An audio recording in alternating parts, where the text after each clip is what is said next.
trop bizarre d'être devant une caméra, trop habitué d'être derrière, mais bon. Yo, je suis pas habitué à faire ce genre de contenu. Grosso modo, Anaya, je m'appelle Nassim Boumaïza, je suis réalisateur. J'ai fait un petit break, Habist. En fait, j'ai préféré me ressourcer, réapprendre. Bref, c'est pas ça le sujet. Depuis quelques mois, je regarde pas mal de films, pas mal de classiques du cinéma.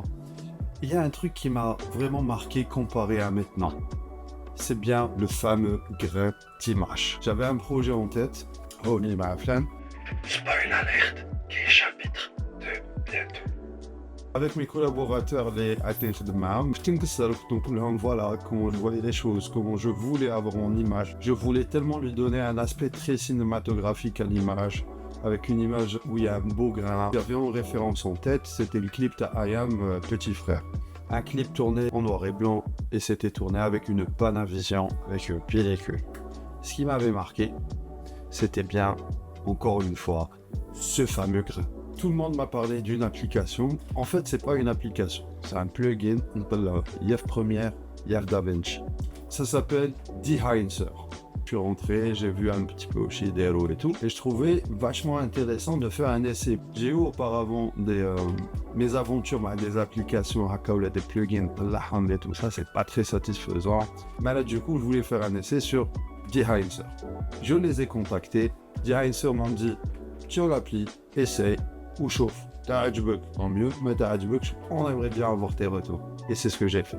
Sur ce tournage, mon dernier tournage, j'ai utilisé une Blackmagic où j'avais en chef-op, Abdel, et qui touche énormément à l'étalonnage. Lui, il connaissait déjà auparavant cette application. Et moi, en tant que réal, dès que je réalisais le plan, je chauffe directement mon résultat. J'ai installé Dehancer pendant le tournage et j'ai fait des essais.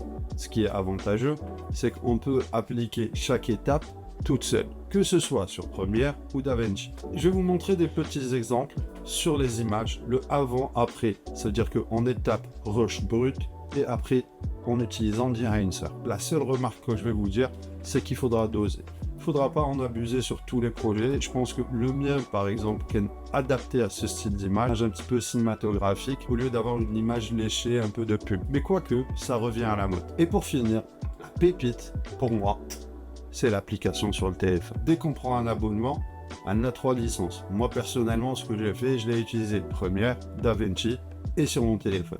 Sur mon téléphone, l'avantage, c'est que parfois, en faisant les repérages, je l'utilise. Parfois même pour mes réseaux sociaux, pour alimenter mes photos.